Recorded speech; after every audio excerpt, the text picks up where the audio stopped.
If you're an author or plan to be one, get excited because this podcast is for you. Book Marketing Mentors is the only podcast dedicated to helping you successfully market and sell your book. If you're ready for empowering conversations with successful marketing mavens, then grab a coffee or tea and listen in to your host, international best-selling author Susan Friedman. Welcome to Book Marketing Mentors, the weekly podcast where you learn proven strategies, tools, ideas, and tips from the masters. Every week, I introduce you to a marketing master who will share their expertise to help you market and sell more books. Today, we have two special guests, Tina Dietz and Michelle Fishering.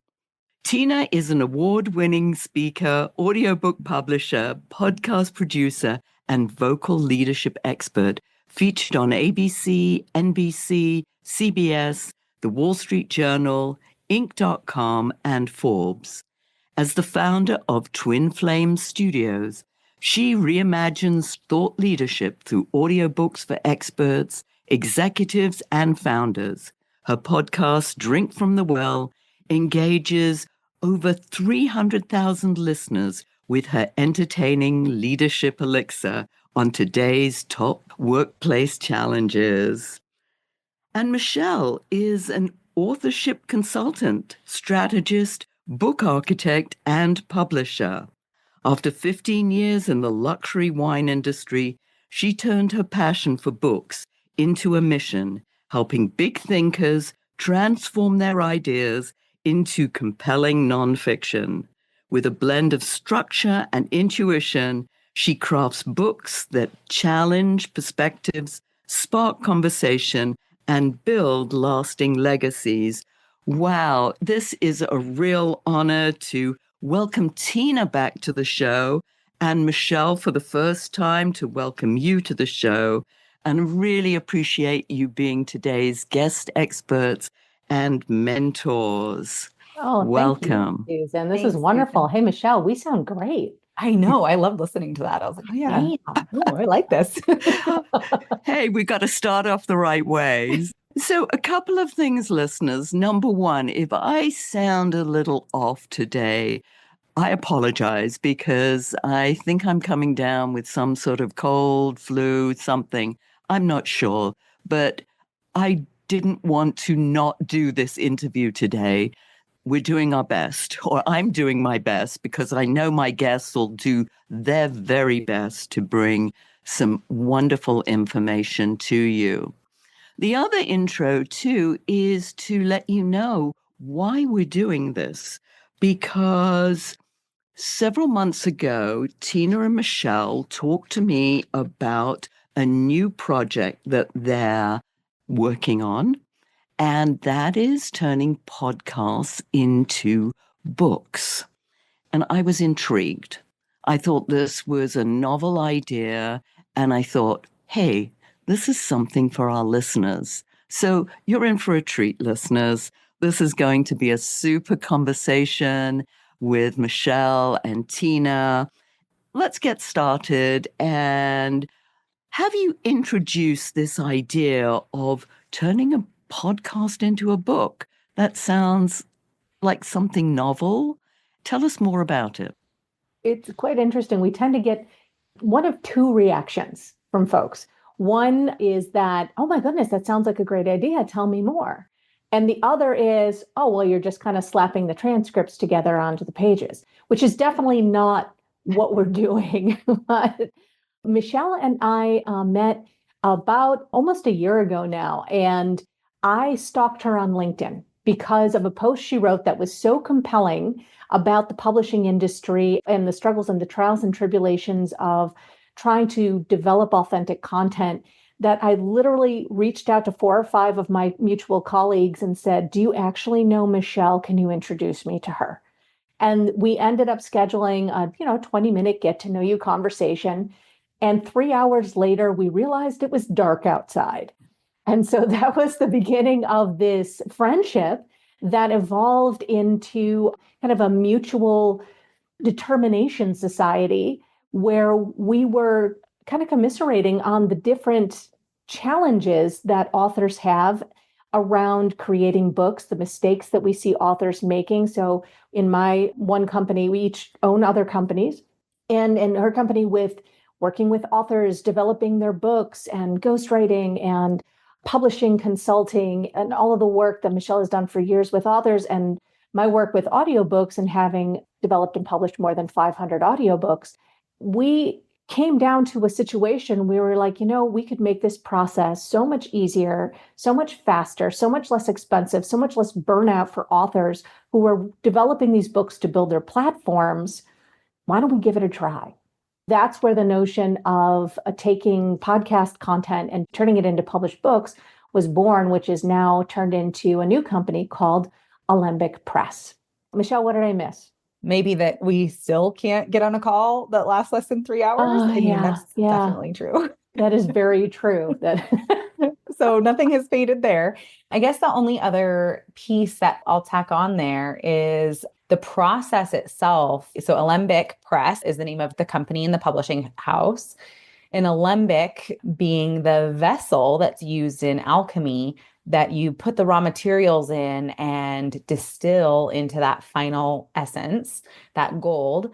It's really what we see that we're doing with a podcast. We're taking the raw material of sometimes hundreds of conversations and distilling it and curating it into this final essence, into this refined version that is this book that gets to exist in its a more lasting format, et cetera, et cetera. So we can talk more about all of those pieces, but that's our process is called podcast alchemy for that reason. I love that. It's a sort of like, there's some magic involved here. And I know there's lots of magic involved in that whole process.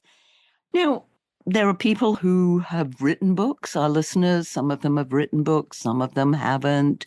Why would they want to do this? Is it easier to have a book in this format versus sitting down and writing their own book?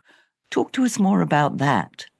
Oh, hell yes, 100%. It's easier because I think most podcasters don't even realize that they've written one or more books out of their podcast content. And this goes back to some of the problems that we were looking to solve. So we will see authors come through the writing process feeling burnt out, having spent anywhere on the short side 6 months, on the long side 3 to 5 years developing a book that was trying to be their manifesto, their framework, their kind of gift to the world. And after spending so much time and quite honestly, so much money on the book, Susan, as a marketing expert, you get to the launch and the work has only just begun. So we were seeing authors with so much burnout and no more time, no more money, no more desire to go through the marketing that's required to make a book a success because they've given all that they had, left it all on the stage in the writing process of their book.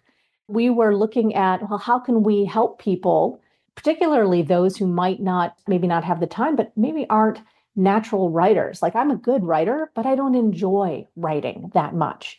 There's certain people who are like, of course, I'm going to sit down and write my book because I love writing. And that's understandable. But there's lots of us out there who would rather podcast or rather speak than sit down and write every day or just don't have the time. So this process really distills, as Michelle was saying, all of the gold that's already in the podcast into whatever type of book. I mean, there's so many different options for writing books this way, into a book that is really going to meet their goals, that is going to save time, that's going to save money, and then preserve the energy of that author to be able to go out and talk about the book and market the book and actually have a great experience with a book that's going to help them continue to build their audience and their platform. And Tina, I'm going to add something to what you just said. That's something more ephemeral that I think what came up for me, we have a client we're writing a book for now who's written several other books. She seems to enjoy the process of writing. She's quite a good writer, but she's at a point in her business where she's sort of shifting her own perception of herself and her work. She's at that inflection point. And the work that she's done in the past is, on one side, and she's moving herself into a new version of the work that she's doing. She's reimagining how her work exists in the world and the impact that it has. One of the things that we're able to gift her is seeing her work in a new light.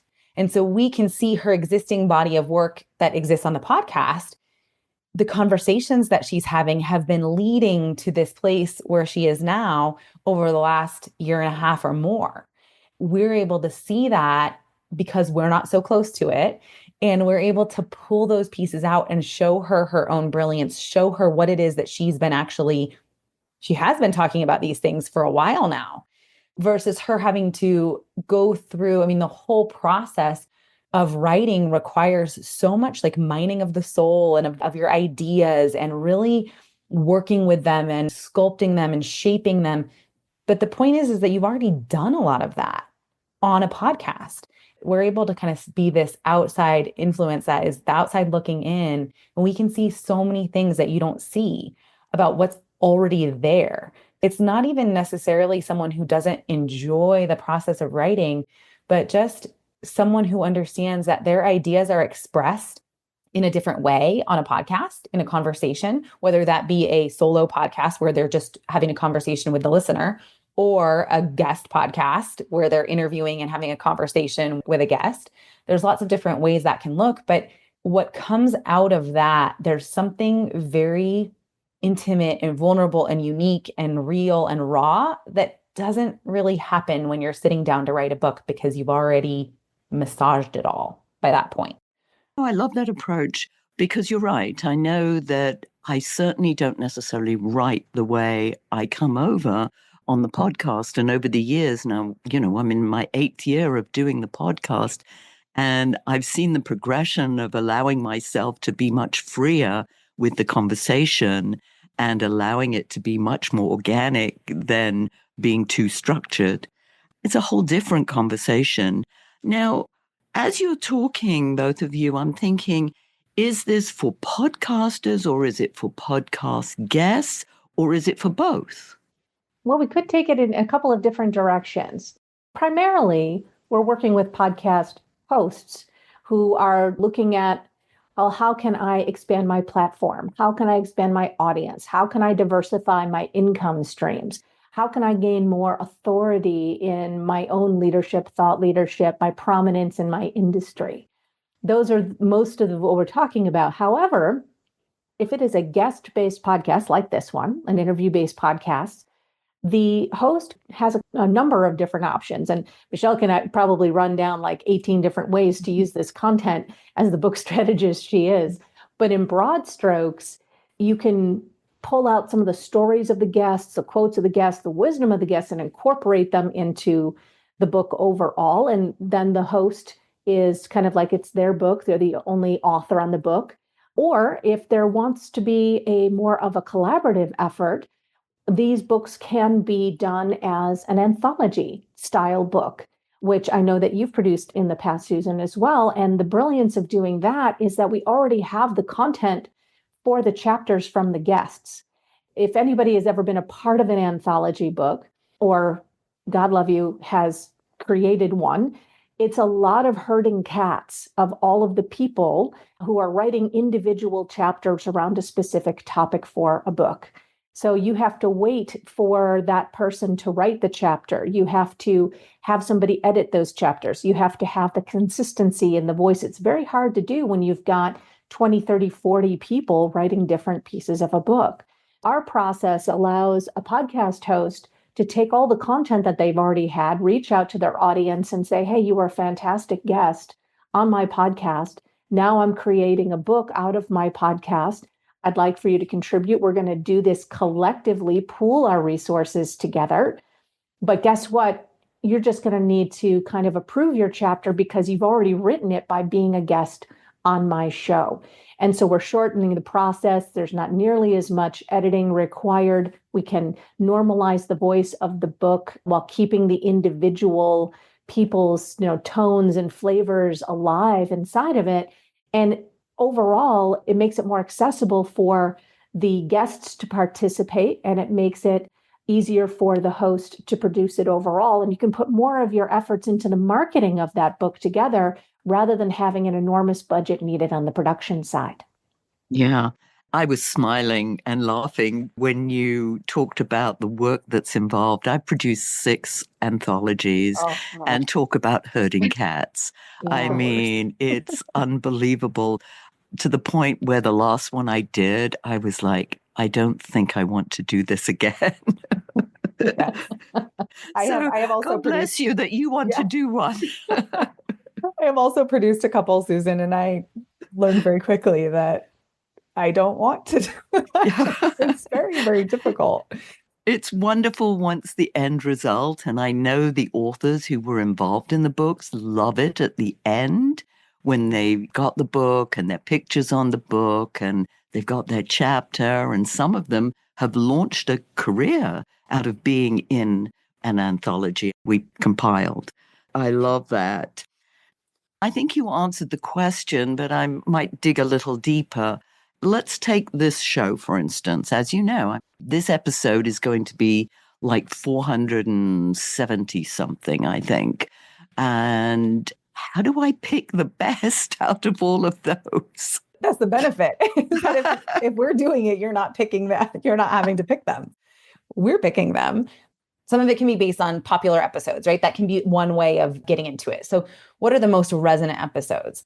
Otherwise, typically, we're looking at the more recent episodes because thinking changes so much. So, whether it's your thinking as the host or just what you were talking about in book marketing, yeah, like 3 years ago, is maybe some of it is pertinent, maybe some of it's timeless, but maybe some of it was really big 3 years ago and is maybe not still really pertinent today. Some of how we curate that is, obviously podcast dependent, but we're looking for what are the cohesive themes? What are first of all, the deep dive strategy of like, what book are we creating? How does this support and fit into your overall ecosystem and to the rest of your body of work? If you have existing books that you've already written, how will this book be different but complementary? There's a lot of things we have to look at before we can decide what podcast episodes, what conversations need to be pulled out and fit into that vision. And then there's a process of, okay, so now we kind of know what we're creating. Now let's look at the pool of what we have and let's start pulling out themes. Let's start pulling out key pieces of the conversation. So there's just a lot of different ways that can look and a lot of different ways that we would have to, it's so personal. Every single podcast host is going to be different. I know that's like not the best, it's not the best response, but it really is if this were something you were going to try to do on your own, you've got to start with that foundation of like, what book are you building? And then you're looking at which episodes fit that. How do I curate this? Which is often also why it's very difficult to do on your own because you're so close to the work. You can't see what we can see. Exactly. As you're talking, I'm like going through my mind. It's like, which ones were the best ones? And for the first time this year, I actually did the best of 2024. I featured a couple of episodes that had the best response from listenership. And so we put them out again. And they also did really well second time around. There's something in that. Yeah, absolutely. But also, if you were to think about, let's say, I know Tina has been on speaking about audiobooks in the past. So let's say the theme that we focused on was something about like the add-ons that you can do after you've written your book in terms of from a marketing perspective, like what other things are important. So then it's maybe like the speaking career, the audiobook version. We would curate those episodes based on the themes that are important for the conversation that book is contributing to. It's less dependent on necessarily what are the popular episodes, although that can be a place to start, and more dependent on what book are we creating and what's the overarching vision and the connecting thread. And then we're pulling the episodes that connect to that thread and complete that picture. And from a host perspective, what else do you need from a host other than obviously access to the episodes? Oh, we need their vision and we need their goals about what they want to be doing because there are so many different books that can be written out of the same pile of content. We're working with a show right now that is near and dear to my heart. My first career was as a therapist. And I have a dear friend and colleague who has a brilliant podcast called Responder Resilience. And he's a former firehouse captain. And his two co-hosts are mental health specialists who work with first responders. The whole show is designed to showcase first responders, to create community amongst different types of first responders, and to normalize the difficulties and challenges that first responders go through and overcome or struggle with, and all of those topics that's around that particular group of professionals. We could have written a number of different books out of that show about stories of inspiration. We could have highlighted career techniques and how to advance your career as a first responder. But the book that we are writing with them is going to be the first ever clinical guide for mental health practitioners who work with first responders to help them be more effective in working with first responders. Nobody has created this book, and now these two mental health professionals are going to have a bigger platform to stand on as they go out into the world and do more speaking. They have a plan to create continuing education programs. They've already founded a nonprofit where they're going to gather funds to be able to offer scholarships to mental health professionals so that we can better serve this vital, amazing group of professionals who are out there saving lives every day. I get very passionate about this. That's the kind of thing that we get to create with our authors, with our podcast hosts who are so passionate about serving the audiences that they're speaking to and speaking with. That book could have gone any one of a number of ways, but that's part of the process, is digging into the vision and the goals and the purpose that fits with the overall platform that each host is looking to build. Sometimes they don't have a specific vision for the book. They don't really know. They come in and they're like, well, we heard about that. You're doing this thing. They have a vision for their podcast, but they don't often see how that can translate to a book, which is what our work really is helping them see what's possible. And often that looks like, Tina and I do not suffer from a vision issue. We have all the big vision. It's really our job in the beginning to help them expand their vision of what's possible, given the work that they've already done. And then we're both strategists by nature. We've both done strategy of all different kinds in all different worlds for years. We probably have a lot more years worth of strategy experience than I would like to admit, or either of us might like to admit together. Mm-hmm. But the point is that it's our job to hear what they're not saying, to hear what's behind the mission behind the existing work. We just had a conversation yesterday with someone who's he has this big mission and a big vision, but he thinks that the book can only look one way. That's how a book is supposed to be done. It has to look this way. It has to do this thing. When in reality, what would actually be a better service to not only the ecosystem he's creating, but also the people he's trying to serve is actually what he's already doing on the podcast, and would be able to just this expansive vision. So often it's our job to hear what they're saying, to hear what's behind or underneath, and help them pull that out and really clarify the vision, hone the vision, and then help them understand how we can get there. What's coming to mind as you're talking through all of this is that many of our listeners are not necessarily podcast hosts. As a podcast guest, which is something, I've talked a lot about. I've had wonderful interviews with people who promote podcast guesting, and it's the number one strategy for authors to go out there and be a guest on shows. How many shows would they need to have, let's say, been on in order to even consider this as a project for themselves? Well, that's a bit of a different strategy. Mm-hmm. So because most of the time a podcast guest is speaking on one of only several topics and tends to repeat a lot of the same things over and over and over again on different shows, I believe that in my own experience, and this is something that I've done as having been a guest on probably more than 70 or 80 shows, launched a number of dozens of shows over time, is that you always want to go back to the content that you have created and not just repurpose it by either reblogging it or turning it into social media content, but creating those transcripts and going back and mining your own content for gold. And this is where some technology tools can come into play, because that natural voice transcript that you have of your own voice is fantastic for training AI tools in helping you to speak with your own voice, in helping you to pull information from your content that, to Michelle's point earlier, you're probably too close to see it yourself.